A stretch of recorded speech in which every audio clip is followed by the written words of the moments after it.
This is the time of the year when bugs and disease can really get out of control in the garden if you don't stay on top of it. It's been hot and humid here in Ohio the last few weeks, and bugs and disease really seem to thrive in that kind of weather. We're passionate here on our homestead about living as non-toxic of a lifestyle as possible, and a big thing for us is not using any toxic chemicals in the garden. So today we're going to walk you through the garden and show you our best tips and tricks for keeping it healthy. This video is sponsored by Thrive Market. Right after breakfast is when I go out and dabble around in the garden a little bit. There's not a ton going on in the garden right now. It's mostly just gathering herbs and cucumbers and some peppers here and there. But bug pressure is up right now, as well as fungus and things like that. So a lot of the things I do in this part of the gardening season is just keeping up with the spraying and the bugs. I always like to do my spraying either late in the evening or early-ish in the morning.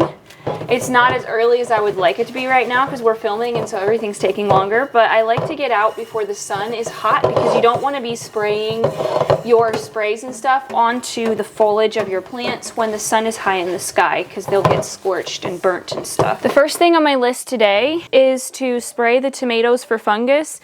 That is the main thing that I focus on outside of squash bugs. That's the main thing that I focus on this time of the year with my tomatoes.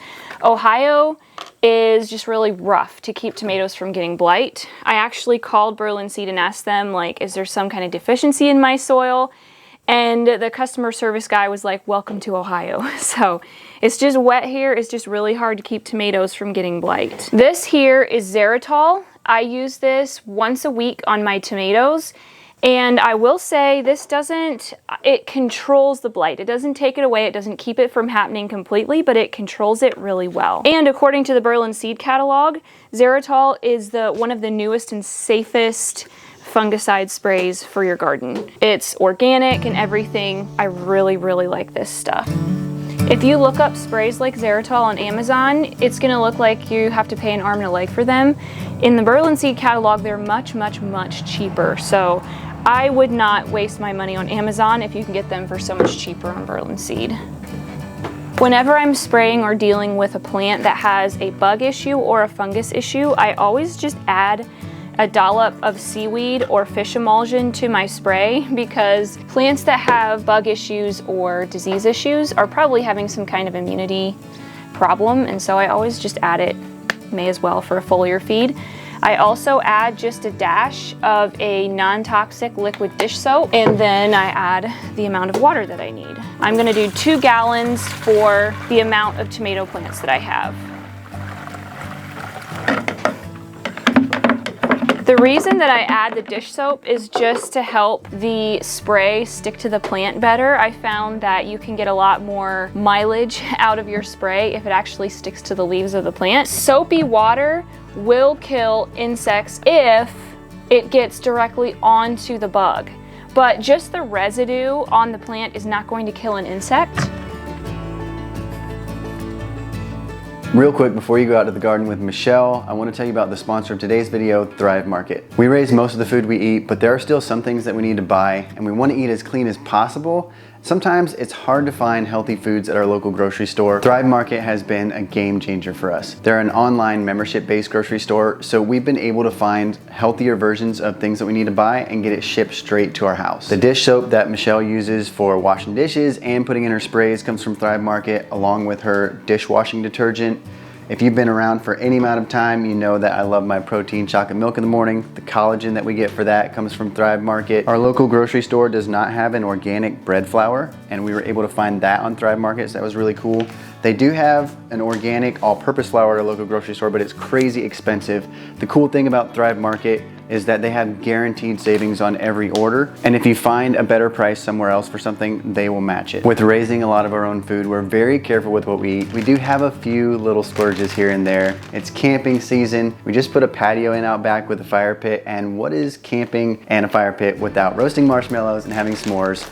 But we were hardly able to make ourselves be okay with bringing home the marshmallows that are just straight up corn syrup. So We were really happy to find something on Thrive Market that's at least a little bit healthier. And besides just eating cleaner and finding healthier foods, if you're looking for something to fit a specific diet like gluten-free, vegan, keto, something like that, you can filter your searches on their website to find the foods that meet your criteria. And right now you can get 30% off your first order plus a free gift if you sign up by using the link in our description box or by going to thrivemarket.com/morethanfarmers. I am super excited about my garden this year because I've had less bug and fungus issue this year than any year in like the 10 years that we've lived here. Last fall, we did a soil sample and sent it into Berlin Seed. They analyzed it for us and called us back. We added some gypsum and some sulfur to our soil this spring. I think it's made a really big difference. The soil is nice and soft. Gypsum will do that. It'll help loosen your soil. I haven't had as many disease issues. Now these tomatoes are definitely starting to have some disease issues. Like over here, one of the plants started out poorly and it kind of spread a little bit, but these here look amazing. I've had this solo sprayer for a few years now and it works like a charm. I've never had any issues with it. Whenever I'm spraying my tomatoes for fungus, I always spray the ground out around the tomato, and you'll see there's no leaves on the ground. That's very intentional. I do my very best to not ever have any tomato leaves on the ground because soil carries fungus that can definitely spread to the leaves very quickly. I feel like I should put another cattle panel up here yet because these would just keep on going.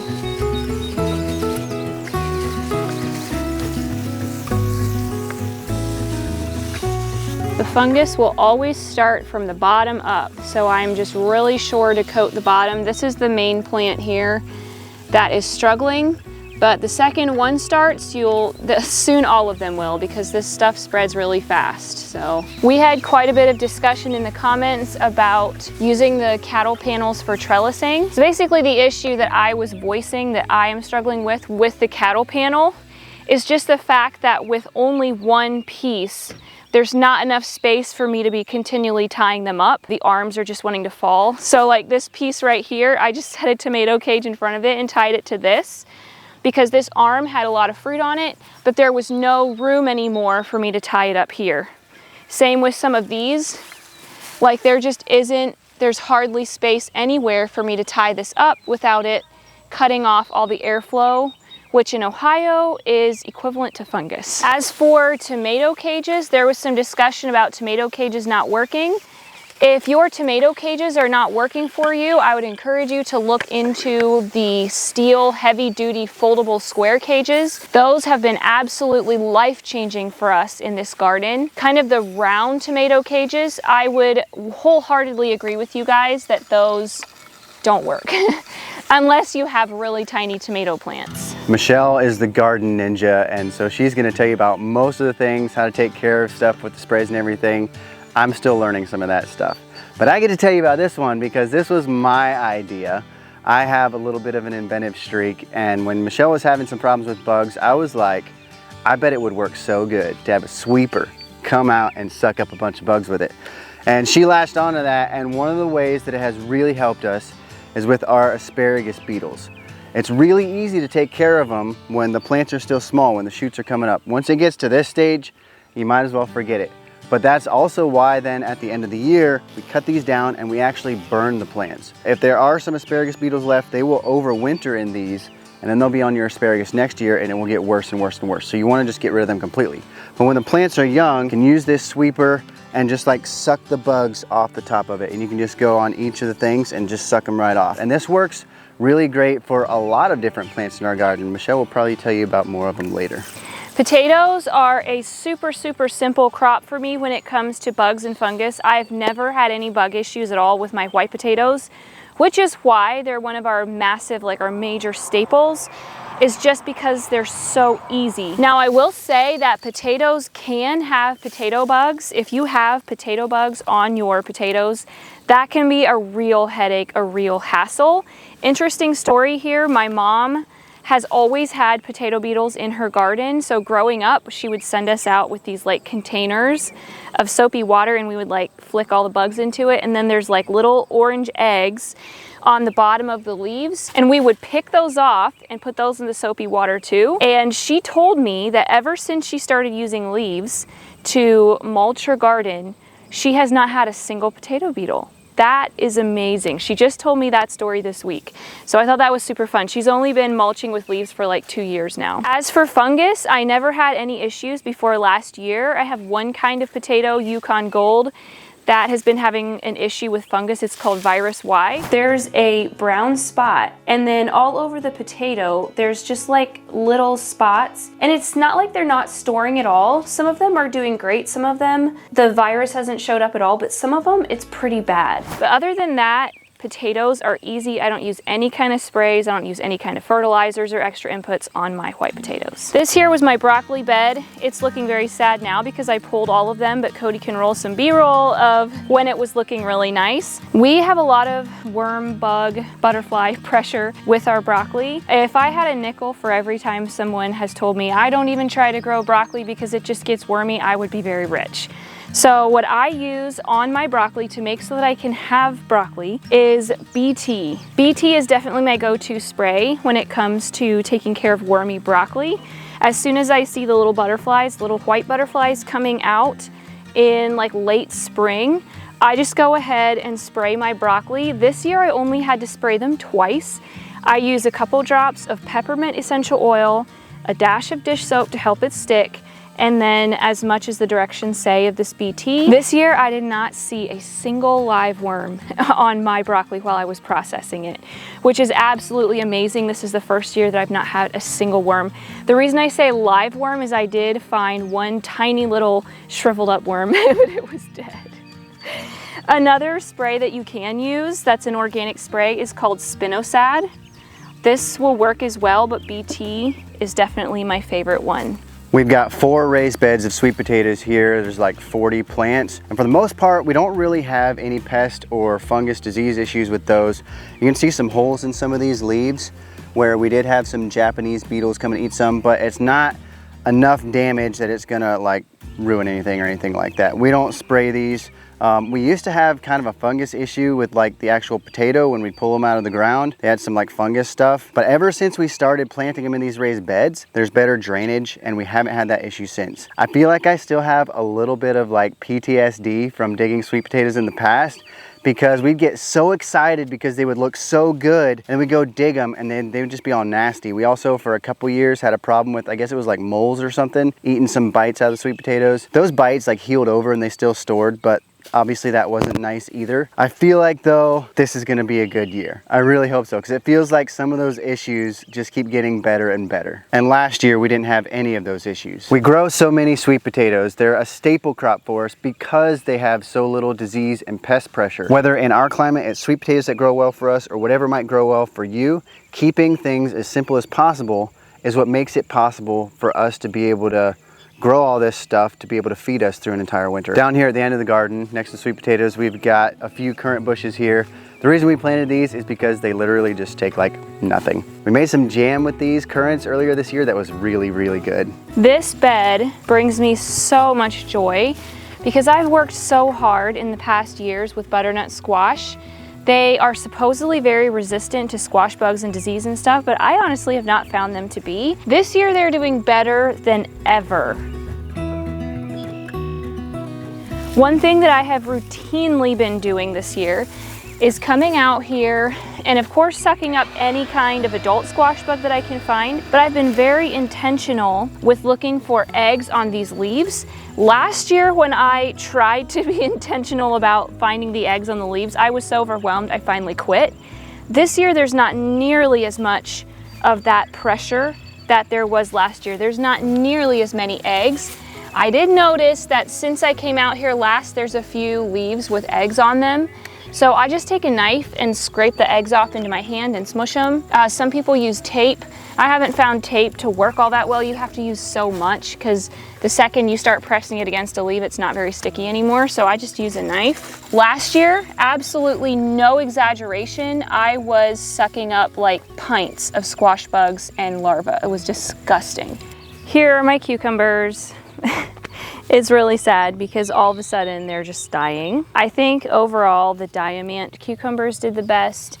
And you can see they're still hanging on here and there, but they're definitely on their last leg. But this is something that I think everybody, every gardener everywhere needs to remind themselves of, is that your garden doesn't have to be perfect to be a win. These cucumbers were a win for me this year, even if they're dying now, because I've gotten way more cucumbers from them than any other year in the 10 years that we've lived here. So maybe next year will be even better.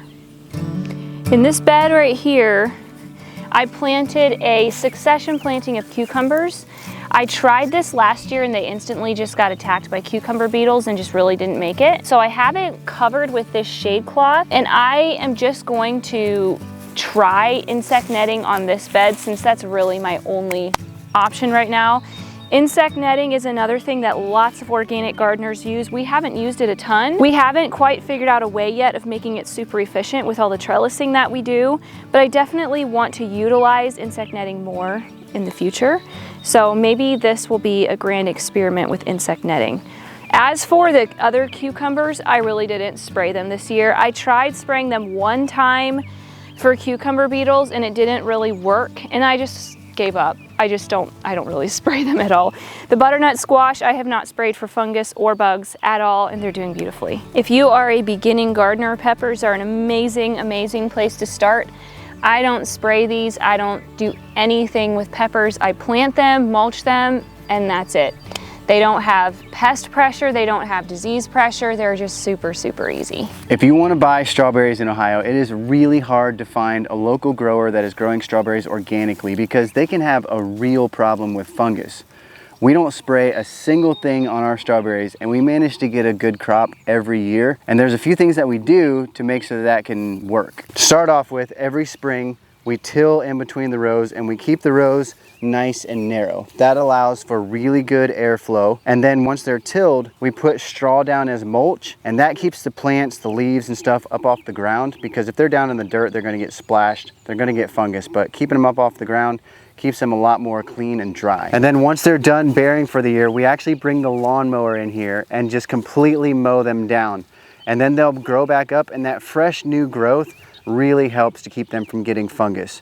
And then we replant these every about 3 years or so to help with the disease pressure. And also as time goes on and you keep a patch longer and longer, the berries will get smaller and smaller. So that keeps our berries nice and big when we replant too. And as far as pests in the strawberries, we don't have any problems with like a lot of bugs in the strawberries, except if we leave them too long and they get really overripe. Once they get overripe, you have some bugs in there, we toss those out. But as long as we stay on top of picking them, that's not a problem. A lot of people, I think, have problems with slugs. That's not something we deal with a whole lot. Every once in a while we'll have some strawberries with a bite out of them or something, but keeping those away, I think the biggest thing about that, keeping the rows narrow, keeping the straw down, keeping things dry and good airflow and stuff, it's when you've got a lot of like cool, damp places for them to hide in that you're gonna have more and more of them. We've got sweet corn planted right here and popcorn planted right there. And we don't spray either of these with anything. Every once in a while with the sweet corn, we'll find a worm or two here and there, but it's just never been a big enough issue that it's worth putting any kind of spray on this. The popcorn, we never had any issues at all with any kind of worms or anything in that. The sweet corn is actually looking like it's getting really close to being ready. And this one for sure here, looks like it might be. Oh, that's looking good. Time for some grilled corn on the cob. It's also looking like a lot of the rest of these are ready, so I think it's about to start. We've got a lot of work coming. As for any kind of beans, like green beans, dried beans, I mean, essentially what dried beans are is like green beans that you just let them go and they mature and you actually harvest the seed inside the bean rather than the bean pod. As for any kind of bean, I don't spray them with anything. I don't have any need to.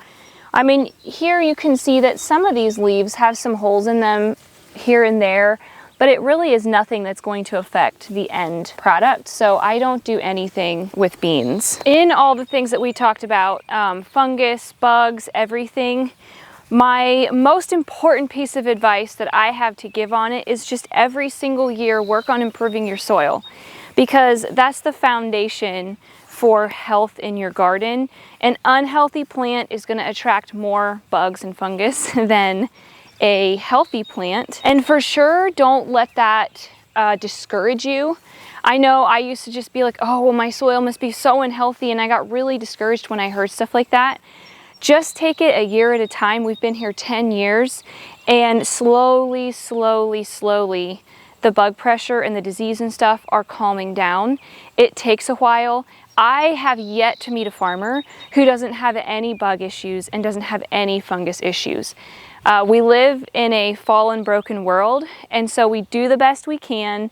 Every gardener has a few issues here and there. People ask me all the time what fertilizers I use in my garden. My philosophy with fertilizers is kind of the way that I look at my own body. I don't like to oversupplement. It's not good to oversupplement. Kind of what I do is this last fall, I got a soil test, and I looked at exactly what it was that my soil was missing, and then I added that in at the beginning of the year. We did gypsum and sulfur. Outside of that, I am not really fertilizing my garden except for compost. We put compost on every single fall. If I have a plant that needs a little bit of a boost, a little bit of encouragement, I get liquid seaweed and fish fertilizer. Those are the two only fertilizers that I ever use in my garden. You can really spend a ton of money on fertilizers, like high-end organic fertilizers that are supposed to just like make everything taste better and look better and all the things. My brain just gets really cluttered with all of those things. I don't like to have all kinds of sprays sitting around. I have maybe 5 bottles that I will use over my entire garden for fungus and bugs alike, and fertilizers. I'm not an expert. I haven't like massively researched this subject, but in my opinion, you can throw things off balance if you just are dumping a lot of fertilizers in your garden. And so for myself, I look at what my soil actually needs. I get an actual diagnosis of what my soil needs, put those in my soil, and from there, the only time I fertilize with anything is fish emulsion or liquid seaweed, and only if the plant shows signs that it needs a little bit of help. This rhubarb plant is a champ. It does not take any spraying, it doesn't take any fertilizing, it doesn't take anything. It just grows. The carrots, I don't do anything for bugs or fungus or anything with these, as well as onions, nothing there. As for my herb garden, herbs just are naturally pest resistant, so I don't have any issues with bugs or anything on my herbs. My raspberries are starting to get weighed down with fruit. You can tell the branches are really hanging down. I just like to come through here and push a lot of these long arms up into the trellis. Then my #1 tip for helping with pest pressure in raspberries is to trellis them. If they are laying down on the ground, we have noticed those are the berries that have all the little worms in them. There's bees in here. I do not actually spray anything on my raspberries. I will say that especially when it's really hot and humid out, we do get some little tiny little worms inside of the berries that are overripe. So what I have figured out is that if I pick my raspberries every single day, then I do not have issues with the little wormies. When it's not as hot outside, like 70s, I can go every other day without picking them, without having the worm issue. I have been told that spinosad can really help with little tiny worms in raspberries, but in my opinion, it's not really worth it to spray the raspberries because I pick them every day, #1. And I don't, even in organic spray, I really just don't like to pick something the day that I spray it. And raspberries are so porous, like even if you wash them with water, they never really dry off. Like they just like soak everything in, and I just think spraying them is kind of disgusting. Another thing that I think is of utmost importance is in the spring, you want to make sure that your row is really narrow so that there's good airflow. I feel like a broken record. I've never had issues with disease on my raspberries. An old gardener friend of mine told me that if you cut them off in the spring, the fresh growth cuts down on disease issues. Before you cut down your raspberries, be sure that it works with the specific kind that you have. We grow heritage raspberries, and the cutting down works really well for us. These raspberry plants are just like buzzing with bees, which is one thing that we've really been focusing on this year, is attracting pollinators into our garden. That, I think, getting beneficial insects into your garden is gonna help like crazy with pest issues. We had an overpopulation of aphids in our garden, and I started seeing ladybugs.